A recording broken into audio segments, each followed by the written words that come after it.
राज्यभरातील दूध उत्पादक शेतकऱ्यांना मोठा दिलासा मिळालाय। दुधाला 35 रुपयांचा भाव मिळालाय।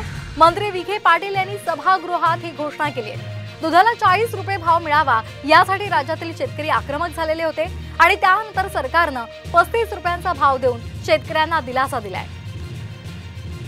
आपण पाहतोय आताची महत्त्वाची बातमी। गेल्या काही दिवसांपासून राज्यभरात दूध उत्पादक शेतकरी आंदोलन करत होते। राज्यभरातील दूध उत्पादक शेतकऱ्यांना सरकारने हा मोठा दिलासा दिलाय। दुधाला 35 रुपयांचा भाव दिलेला आहे। मंत्री विखे पाटलांनी याची सभागृहात घोषणा केली आहे। दूध उत्पादक शेतकऱ्यांची मागणी विचारात घेता प्रति लिटर 30 रुपये भाव राज्यातील सर्व सहकारी खाजगी दूध संघांनी शेतकऱ्यांना द्यावा असे सर्व सहमती निश्चित करण्यात आले। त्यानंतर शासन 5 रुपये प्रति लिटर अनुदान थेट दूध उत्पादकांच्या बँक खात्यामध्ये वर्ग करेल, जेणेकरून दूध उत्पादक शेतकऱ्यास 35 रुपये प्रति लिटर दर मिळून त्याला मोठ्या प्रमाणात दिलासा मिळणार आहे।